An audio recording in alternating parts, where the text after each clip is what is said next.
سلامونه، ستړي مشئ. د کابل پر مهال د شپې 10 بجې دي. تاسو د عامو خبرونه ګورئ. په پیل کې د څو مهمو خبرونو سرټکي. په دوحه کې د طالبانو او امریکا د استازو ترمنځ د ناستې پای. د افغانستان د بشري حقونو او ښځو په چارو کې د امریکا د بهرنیو چارو وزارت ځانګړې استازې رینا امیري وایي د افغانانو له پراخ ټینګار وروسته له طالبانو سره مستقیمو خبرو ته دننه شوه. ایالات متحده آمریکا با چین و روسیه در رقابت هستند. بازی‌های بزرگ اگر ما مطالعه کنیم می‌دانیم که در افغانستان اونا چی اهدافی را دنبال می‌کنند. په راتلونکو 2 میاشتو کې د مسکو فارمټ غونډه ترسره کېدل. د افغانستان لپاره د روسیې ځانګړی استازی وایي چې د طالبانو د حکومت د ټولګډونه کېدو لپاره کوم پرمختګ نه دی شوی او دا موضوع به د مسکو د غونډې په اجنډا کې وي. په هیواد کې د ماشومانو د خوارځواکۍ د زیاتوالي په اړه اندېښنې. د تخار د ولایتي روغتون مسؤلین وایي چې دغه روغتون کې هره ورځ نږدې 20 خوارځواکي ماشومان بستر کېږي. او په سعودي عربستان کې د اوکراین د سولې په غونډه کې د ګډون لپاره د امریکا ژمنه ټاکل شوې. سعودي عربستان په اوکراین کې د سولې د ټینګښت لپاره د یوې غونډې کوربهتوب وکړي. په دوحه کې د امریکا د استازو او طالب پلاوي ترمنځ د لوړې کچې غونډه پرون پای ته ورسېده. که څه هم دواړو لورو په جلا اعلامیو کې ویلي چې د باور جوړونې، بشري حقونو او اقتصادي مسایلو او همداراز له نشهیي توکو سره د مبارزې په اړه یې خبرې کړې دي، خو غوښتنې دا دي چې د دغو لیدنو بشپړ جزئیات خپاره شي. دا لیدنې په وروستیو 2 ورځو کې ګنګوسې راپارولې وې. په وروستي مورد کې د افغانستان لپاره د امریکا د ځانګړې استازې رینا امیري څرګندونې چې ویې ویل د افغانستان د خلکو په ډیر ټینګار له طالبانو سره تعامل ته دننه شوه. نن ورځ دغه لیدنو په اړه یو له پاروونکو موضوعاتو.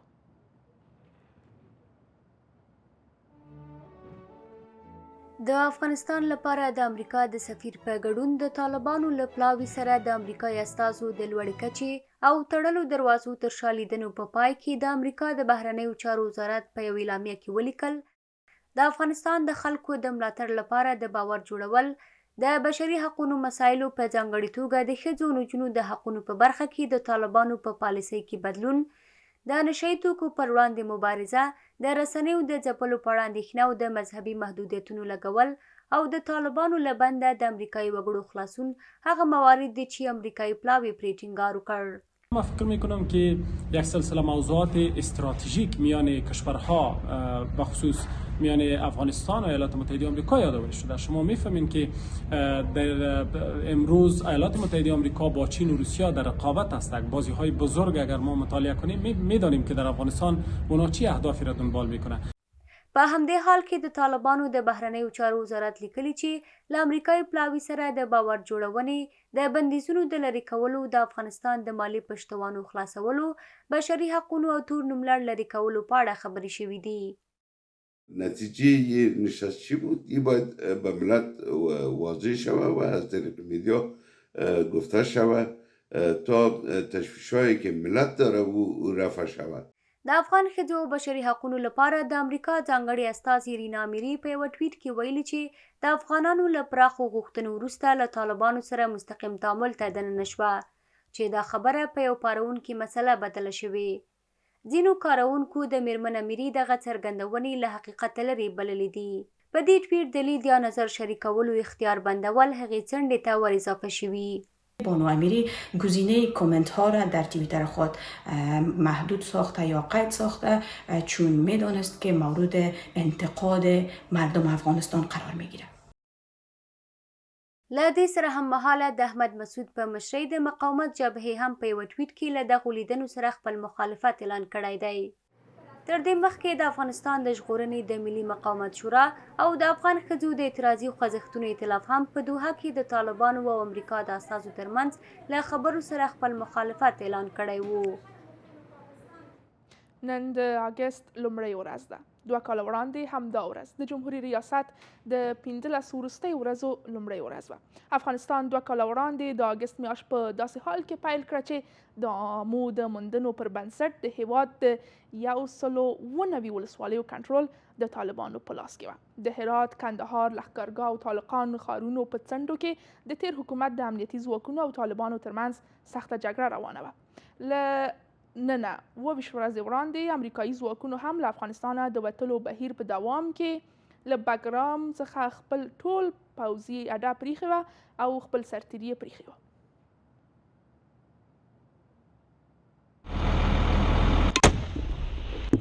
له 2 لسیزو ستړي کوونکو جګړو وروسته یوه بشپړه بدلونکې میاشت راورسېده. د 2020 کال اګست میاشت د افغانستان د تیرو 2 لسیزو په تاریخ کې یوه بدلونکې میاشت. امریکایي پوځیانو خپلې کډې تړلې وې. د وتلو پرېکنده هوډ یې 22 ورځې وړاندې یعنې د 2020 کال د جولای په 3 د افغانستان په 2 لسیزو جګړو کې د یوه ستراتیژیک مرکز او ادارې باګرام پوځي هډې په پرېښودو سره ثابت شو. د عامو د موندنو پر بنسټ د اګست په لومړۍ نیټه د هیواد د 190 ولسوالیو کنټرول د طالبانو په لاس کې و. له افغانستانه د امریکایي پوځیانو د وتلو د بهیر له پیل سره د 2020 کال د اپریل له 14 د اګست تر لومړۍ نیټې پورې 140 ولسوالۍ د مخکیني حکومت د ځواکونو له کنټرول ووتلې. د تیر حکومت او طالبانو ترمنځ د جګړو لمن د هرات، طالقان، کندهار او د لښکرګاه ښارونو تر څنډو رسیدلې وې. چند تا کاری که باید صورت میگرفت از طرف اشرف غنی و تیمشان که متاسفانه او هم صورت نگرفت. یکی که تن دادن اشرف غنی به کنار رفتن از حکومت بود و در هماهنگی با جامعه جهانی به توافق رسیدن امروی طالبان روی یک مکانیزم بعدی برای آینده افغانستان. بحث دوم ایجاد کمربندهای دفاعی در اطراف مراکز ولایت بود، به خصوص در هماهنگی با ولایاتی که با نیروهایی که از ولسوالی های اکثریت ولایات تمرکز کرده بودند در مراکز ولایات. خو د دې جګړې په سیوري کې د بین الافغاني مذاکراتو لړۍ چې د 2020 کال د سپټمبر په 2 په دوحه کې پیل شوې وه دوام درلود. دا خبرې د طالبانو او امریکا ترمنځ د دوحې د هوکړې پر بنسټ چې د 2020 کال د فبرورۍ په 9 لاسلیک شوې وه پیل شوې وې. هغه هوکړه چې د تیر حکومت د مذاکراتي ټیم د وغړي د څرګندونو پر بنسټ په افغانستان کې د سولې د تامین ظرفیت نه درلود. صورت کل حتی در بهترین شرایطش هم شما بهش نگاه کنین ظرفیت ایجاد صلح در افغانستان نداشت و مذاکراتی هم که بین هیئت طالبان و جمهوریت صورت گرفت یعنی ای که ما به نتیجه نرسیدیم دلیلش می بود. یکی از دلایل مهمش می بود که طالبان برای ایجاد صلح در افغانستان مذاکره نمی‌کردند. درست. بلکه برای خروج امریکا و بعد برای پیروزی نظامی و تسلط بر افغانستان. وقتی من به مقصد پوشش آغاز گفتگوهای میان افغان‌ها در دوحه قطر شرکت کردم، در آنجا به راحتی متوجه شدم که دو طرف از رسیدن به یک توافق چقدر فاصله دارند. وقتی طرف‌ها روی آغاز نشست گفتگوها با هم اختلاف داشتند، انتظار نمی‌رفت روی مسائل کلان کشور با هم به توافق و تفاهم برسند. د طالبانو په لاس پرلپسې د څو ولسوالیو د سقوط په دوام نازک سیاسي او امنیتي وضعیت په کابل کې د اروپایي ټولنې استازولۍ هم اندېښمنه کړه. په کابل کې د اروپایي ټولنې استازولۍ سرپرست توماس نیکلسن د اګست په لومړۍ نیټه له رسنیو سره په خبرو کې طالبانو ته خبرداری ورکړ چې له پوځي لارې د بریا فکر له سره وباسي. د عامو د معلوماتو پر بنسټ بالاخره د اګست په لومړۍ نیټه محمد اشرف غني د پوځ لوی درستیز ولی احمدزی له دندې ګوښه کړ، خو دغه پریکړه په هغه ورځ اعلان نه شوه ځکه د ښاغلي احمدزي ځایناستی د پوځ د ځانګړو ځواکونو قوماندان هیبت الله علیزی پر لښکرګاه ښار د طالبانو د برید د مخنیوي لپاره هلمند ته تللی و. خو هغه څه چې د اګست په لومړۍ نیټه د ناامیدۍ پوځ کې یوه نوې هیله پیدا کړه دا و چې په دې ورځ د طالبانو په لاس کومې ولسوالۍ سقوط ونه کړ. او څو نور لنډ کورني خبرونه مو. د افغانستان لپاره د روسیې ځانګړي استازي ویلي چې د طالبانو حکومت د ټولګډونه کې دوه برخه کې هیڅ پرمختګ نه دی شوی. زمیر کابلوف تاس خبري اژانس ته ویلي د طالبانو حکومت ټول ګډونه کېدل به د افغانستان په اړه د ماسکو په راتلونکې ناسته کې اصلي موضوع وي. هغه ویلي ټاکل شوې دا ناسته د سپتمبر میاشتې په پای کې د روسیې په کازان ښار کې جوړه شي. د افغانستان په اړه د ماسکو وروستۍ ناسته د تیر کال نومبر میاشت کې په ماسکو ښار کې جوړه شوې وه. د همشه بهار ځایي راډیو ټلویزیون د خپرونو رئیس او د امتیاز خوند اتل خان آستانکزي آمو ته ویلي طالبان دوشنبه له غرمې وروسته جلال آباد ښار کې د ټلویزیون دفتر ته ننوتلي او ټولو کسانو ته چې په دې بنسټ کې د خبریالۍ په ټولګي کې په زده کړو بوخت وو ناسمې خبرې کړې دي. ښاغلی آستانکزي وایي طالبانو د دغه ټلویزیون په ټولګي کې د نارینه‌وو ترڅنګ د ښځو زده کړې فحشا ته لمن وهل بللې ده. د دې ټلویزیون یوه کارکوونکې یاسمین سحر وایي یو شمېر ښځو هم په دې ټولګو کې حضور درلود. همداراز د دې بنسټ یو شمېر ښځینه کارکوونکې نن دفتر ته نه وي ورغلي. د همیشه بهار راډیو ټلویزیون مسؤلین وایي دا لومړی ځل نه دی چې طالبان جلال آباد ښار کې د دې ټلویزیون دفتر ته ننوځي.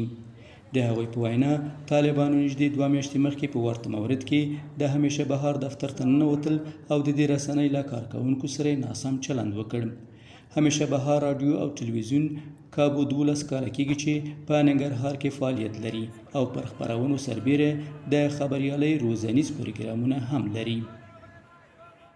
د ملګرو ملتونو د بشري مرستو د همغږۍ دفتر په خپل نوي راپور کې ویلي چې په افغانستان کې 29 میلیونه او 200 زره کسان بشري مرستو ته اړتیا لري، خو دغه بنسټ تر اوسه په 2023 کال کې له 250 میلیونو کم ډالر ترلاسه کړي دي. اوچا په دغه راپور کې په افغانستان کې د ښځو پر وړاندې د طالبانو پر محدودیتونو نیوکه کړې او ویلي دي چې د ښځو له ملاتړ پرته دغه هیواد دوامداره مالي ثبات نشي ترلاسه کولی. دا اوچا موندنې ښیي چې د روان کال په لومړۍ نیمایي کې د افغانستان د بشري غبرګون پروګرام د بودیجې له سخت کمښت سره مخ و او د جولای تر 31 نیټې پورې 240 میلیونه ډالر ترلاسه کړي، په داسې حال کې چې د دوی غوښتل شوې بودیجه 3 میلیارډ او 300 میلیون ډالره وه. د ملګرو ملتونو د بشري مرستو د همغږۍ دفتر په راپور کې راغلي چې د ژمي په رارسېدو سره د سختې بېوزلۍ او بشري وضعیت له امله د بشري مرستو رسولو فرصتونه محدود شوي او که د ژمي له پیلېدو مخکې مرستې ونه رسیږي په دې هیواد کې به د ډېرو خلکو ژوند په احتمالي توګه له منځه ولاړ شي. د اوچا د دغه راپور په یوه برخه کې د طالبانو پر محدودیتونو هم نیوکه شوې. په دغه راپور کې راغلی چې طالبان د ښځو له شتون پرته دوامداره مالی ثبات نشي ترلاسه کولی. شغل خود از دست دادیم، فعلا هم با مشکلات اقتصادی زیادی مواجه هستم و مثل من شاید صدها زن دیگه باشه که نانآور خانواده بوده. هم دانشجو بودم و هم کار میکردم. با محدودیتایی که فعلا وضع کردن بیکارم در خانه و با چالش اقتصادی و آینده نامعلوم روبرو هستم و من از دولت خواهان از اینم که هر چیز زودتر به مشکلات خانم‌ها رسیدگی کنن. د ملګرو ملتونو د بشري مرستو د همغږۍ دفتر شمیرې ورکړي دغه بنسټ د پوهنې په برخه کې 99.2 میلیون ډالر، د خوړو د خوندیتوب او کرنې په برخه کې نږدې 200 میلیون ډالر، په بیړنۍ څانګه کې 140 میلیون ډالر، د روغتیا په برخه کې 50 میلیون ډالر، د تغذیې په برخه کې نږدې 80 میلیون ډالر، د اوبو په برخه کې نږدې 190 میلیون ډالر او د ساتنې په برخه کې 80 میلیون ډالر بودیجې له کمښت سره مخ دي. هیچ مؤسسه به ما کمک همکاری نشده. همینجی به حساب یک پنچریمن دارم، 6 نفر 7 نفر نونخورم، حساب یخن منه، کرای خونه میدم، کرای دیکن میدم، اینجی روزگار خوشو میکنم. درآمد تقریبا الان روی صفر دیگه هیچ جورای درآمد نیست. پارسال کمی کمک میرسید و هم امسال قطع شد. نړیوال بانک راپور ورکړی چې له 2020 کال وروسته د افغانستان د سړي سرعاید څه باندې 150 ډالر کم شوي او د هر وګړي سرعاید له 500 ډالرو 350 ډالرو ته راټیټ شوي. د تخار ولایتي روغتون وایي چې په دې ولایت کې د خوارځواکۍ شمیره لوړه شوې ده. د دغه روغتون مشر وایي چې هره ورځ نږدې 20 ماشومان چې په خوارځواکۍ اخته شوي دي دغه روغتون کې بستر کیږي. دغه مېرمن د 2 ماشومانو مور ده چې له 4 میاشتو راهیسې په خوارځواکۍ اخته شوي دي. اوس د خپلو ماشومانو د درملنې لپاره د تخار ولایتي روغتون ته راغلي. نوموړې وایي د خپلو ماشومانو درملنې د لګښت د ورکولو وس نه لري او د ماشومانو د روغتیایي وضعیت د ښه کېدو لپاره هڅې کوي. فلان توان ندارد 3 ماه شده که فلان ندارد گفتی که 8 ماه 5 ماه شد فلان میتونه میره او هم نجوری سینه مقام شد سینه سیر نمیشه نشه آمده بود یه روز نشه آمده بود سینه ایجا یا سلفه است ایده سینه بغل است تا است ایده استراح میکنه ایسان است. اگر ما سوی تغذیه را از ابتدا ایره ما جلوگیری نکنیم همین طفلا و همون جوانایی است که ما در آینده بر از اینا نیاز داریم. باید بر از اینا توجه صورت بگیره. په دې روغتون کې نورې میندې هم شته چې په خوارځواکۍ اخته ماشومان یې د درملنې لپاره راوستي دي. دوی وایي د خپلو ماشومانو لپاره د شیدو د پیرلو وس نه لري. د بېوزلۍ له امله یې ماشومان ناروغ او روغتون ته یې مخه کړې ده. کل الدنيا خيانين حتى نفهم که كل يعني فقیریست داریست نمیتونن که غذای کافی را بگیرن یا چیزی خاص بگیرن همون که با هنگی چیشه باعثشان میشه که طفلاشون سوی تغذیه 4 میشود که همین طفلم مثل مریض بود بعد دکتر که دادن چی جور نشد ولی در اینجا آمدیم درد میشه در اینجا آمدیم. که څه هم طالبان وایي په تخار کې په خوارځواکۍ د اخته ماشومانو کره شمېر نه لري، خو د تخار د ولایتي روغتون مسؤلین وایي یوازې په دې روغتون کې د ورځې کابو 60 په خوارځواکۍ اخته کسان د درملنې لپاره راوړل کیږي. در وطن ما و کشورهای فقیر معمولترین اسباب سوی تغذیه دسترسی ناکافی به مواد غذایی است و همینطور دسترسی ناکافی به مرکزهای صحی است و واکسین نکردن است. یعنی ما سوی تغذیه را با مواردی که میتونیم سوی تغذیه را وقایع بکنیم هم مواردی که در نظر نگیرن فامیلا طفلایشان مساوات به سوی تغذیه میشه. له دې مخکې د ملګرو ملتونو له ماشومانو د ملاتړ صندوق راپور ورکړی و چې په افغانستان کې 815,000 ماشومان د خوارځواکۍ له ګواښ سره مخ دي او که له دغو ماشومانو مالي ملاتړ ونه شي ژوند به له لاسه ورکړي.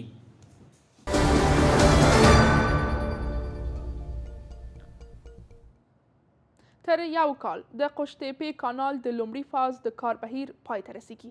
د طالبانو پراختیایي شرکت وایي تر اوسه د دغه کانال 15 کار پای ته رسیدلی. طالبانو له نږدې 2 کلونو راهیسې د ډیرو پراختیایي پروژو کارونه درولي دي.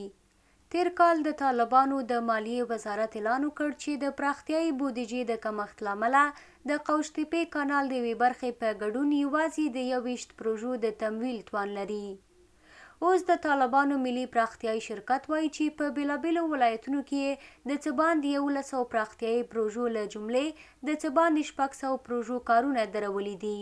په تیر وخت کې چې کومه بودیجه د نظام په واک کې ولای اوس هغه حالت د بودیجې موږ تاسو انکشافي برخه کې نه لرو. د قوشتېپې کانال یو له هغو پروژو دی چې طالبان ادعا کوي د پراختیایي بودیجې لویه برخه ورته ځانګړې شوې. د ملي پراختیا شرکت وایي چې د دې پروژې د لومړي فاز چارې 58% پرمختللي او په څه کم یوه کال کې به بشپړې شي. د قوشتېپې ستر او ملي کانال لومړی فاز چې 108 کیلومتره اوږدوالی لري د کیندلو چارې 15% پرمختللي دي او ژر به یې پاتې چارې بشپړې شي.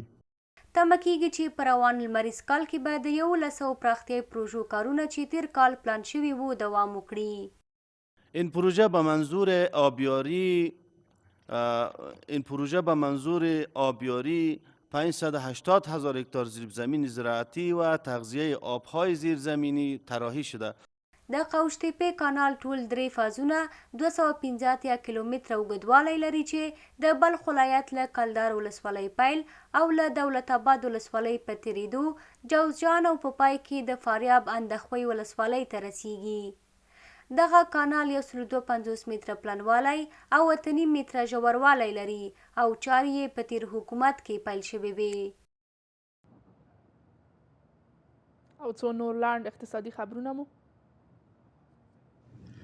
افغانستان ته د ایران صادرات کم شوي دي. د افغانستان او ایران د ګډې سوداګرۍ خونې رئیس وایي چې په تیرو 2 کلونو کې افغانستان ته د ایراني توکو د صادراتو اندازه څه د پاسه 1.5 میلیارډ ډالرو ته راکمه شوې او اوس مهال ایران افغانستان ته تر 1.5 میلیارډ ډالرو په کم ارزښت توکي لیږدوي. دغه ایراني چارواکي زیاته کړې چې صرافۍ د طالبان تر سختې ادارې لاندې دي او د پیسو لیږدول ستونزمن شوي. ایراني رسنیو لیکلي چې افغانستان ته د ایران د صادراتو کچې لوړولو لپاره هڅې روانې دي. د کډوالو په چارو کې د ملګرو ملتونو لوړې کمیشنرۍ په سمنګان کې نږدې 800 کورنیو ته د لمریزې برېښنا تختې وویشلې.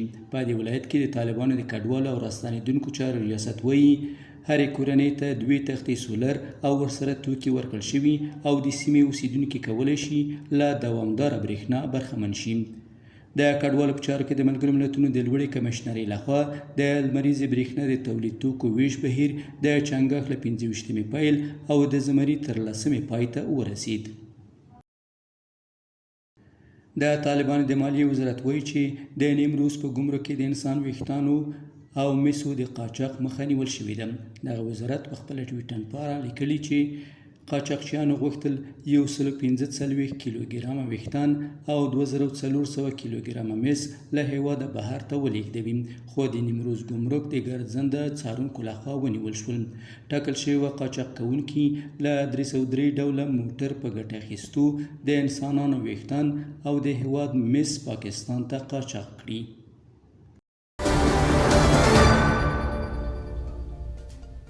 او په ګډه به د اسعارو بیې وګورو.